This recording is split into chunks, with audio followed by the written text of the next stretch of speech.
So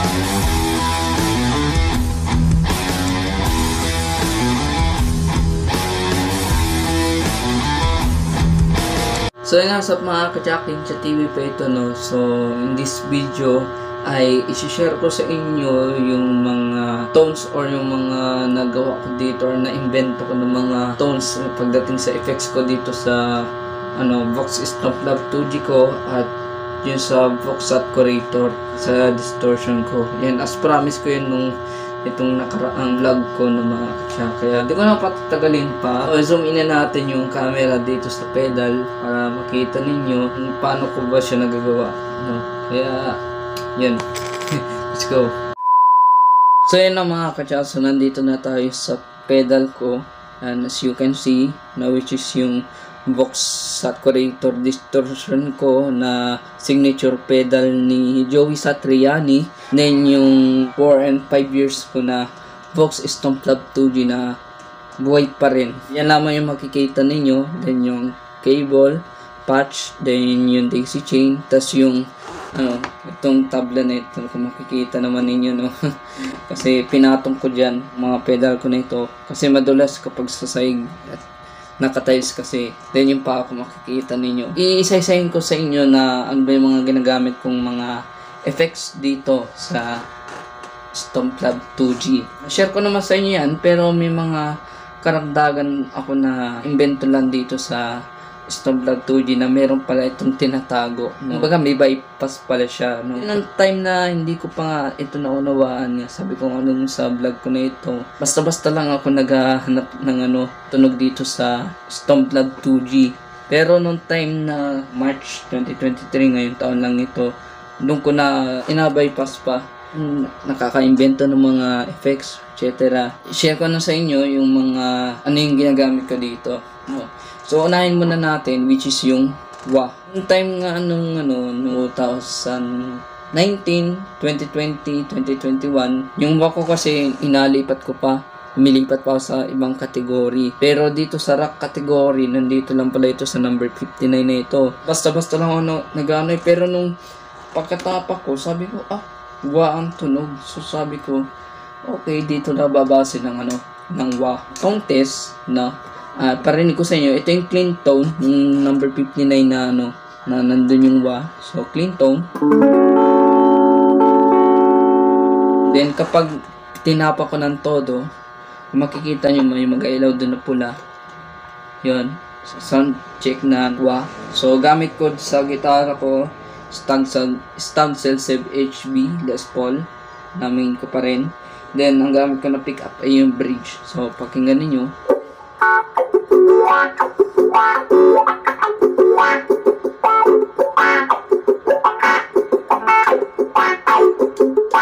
Dagdagan natin ng lagyan natin ng distortion. So, ito yung clean tone. Then, pag nilagyan ko ng distortion. Then, kapag sinama ko ng wah,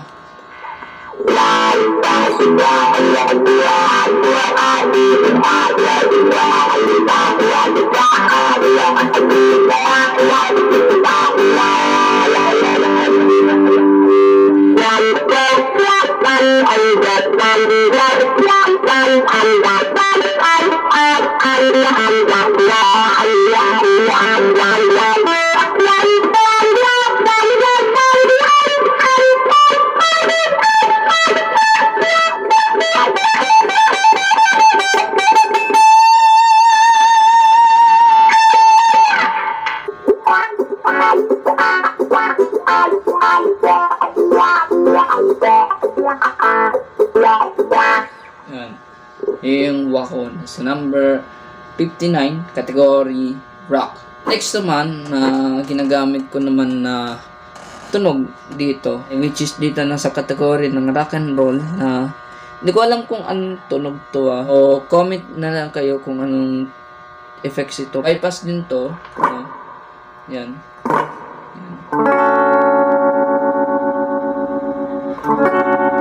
Parang din siyang plunger din Pero, yun. Maganda kasi sa akin yung tunog niya dahil yung pag sumasolim, maganda ito Pag tinaas mo yung wah, clean siya pero may halong reverb. Pero pag tinapak ko siya pababa,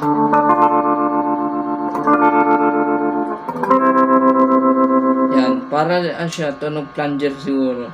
Napakaganda. Pero nababypass din siya. O wala din yung ilaw.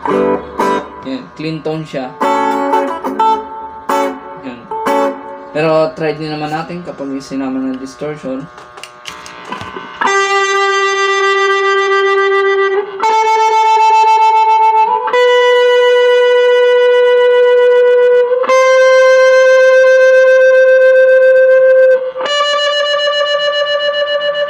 Nagagamit ko din siya minsan, pero nagamit ko lang siya through practice. Pero try ko din siyang gamitin if ever lang makakot siya. The next naman, dako naman tayo sa category na blues. Dito sa blues category, dito sa number 35 yan. Ito yung inaanap ko na tunog kasi nung time na live tower session ng Chico Sai, pati nung kay Jumbo Manlag, na yung tunog na yung tig-tig-tig-tig, yung ganun-ganun pag sinama ko siya ng distortion.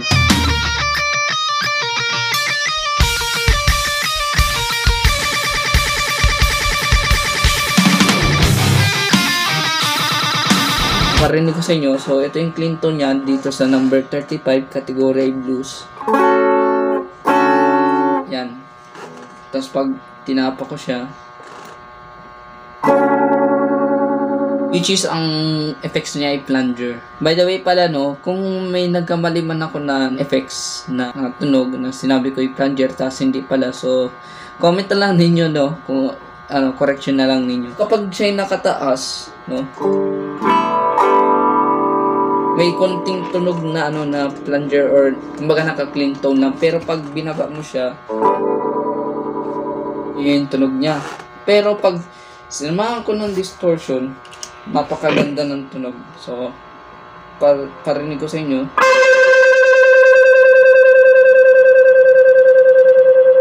Yung nagustuhan ko dito sa category na yan, na andito lang pala itong tunog na ito, yung hinahanap ko. Kasi yun sa guitar solo nung sa Chico Sai, nung sa Paris ang kanilang tugtog, ang ganda kasi nung effects na ginawa doon sa way other part na yun, yung ganito yun yung nagustuhan ko doon. Sabi ko, paano kayo nagagawa yun? Yung time na inimbento ako dyan, sabi ko, yung pala yun, plunger pala yun, yung effects na yun. So yun, hanggang sa nagagawa ko at napaglalaroan ko nga ni. So, try tayo ng solo ni LC, pero maganda. So, magamura ko. So, dito sa distortion ko pala, sabi nga nung kay Joey Satriani, ito yung parang overdrive sa kanan, then ito yung pinaka-main na distortion. Yung sample. Kapag dinagdagan ko, yun, try tayo ng solo ng LC. Kaya, let's go.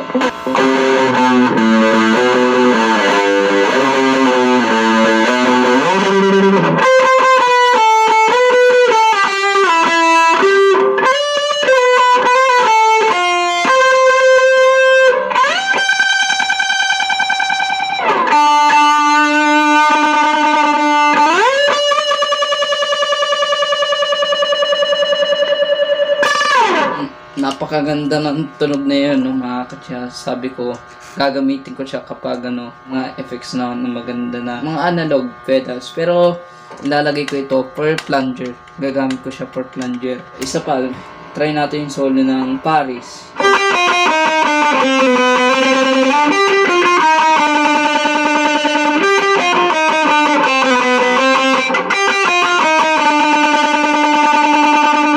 Then, dako na tayo sa other pedal.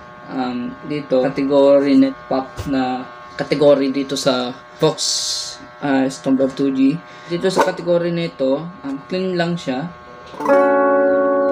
Pero, pag tinapakan ko, pag na-bypass, which is ang effects niya ay delay. Ito ang gusto ko na effects kapag nag-gitara, which is delay. Ayan. Pag tinaas ko siya, wala siyang delay. Pero pag binaba ko, yun, napakaganda sa akin ng delay sa totoo lang. So, dagdag ko siya ng distortion. Ayan.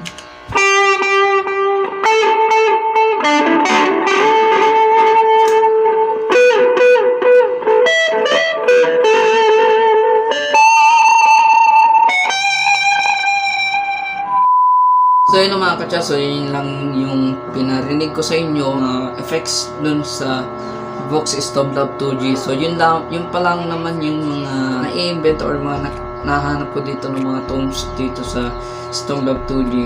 Ang mas na-bet ko talaga dun sa Stove Lab 2G, which is yung tunog ng flanger na yung combining ng distortion din ng flanger. Sabi ko nga kaganina, dun sa Stove Lab 2G na yun, dun ako babase ng flanger.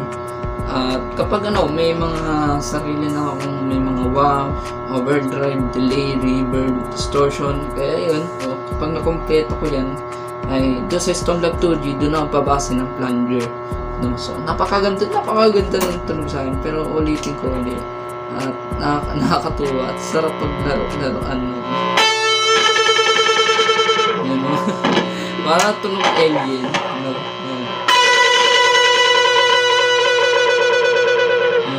Napakaganda, sarap ano yun.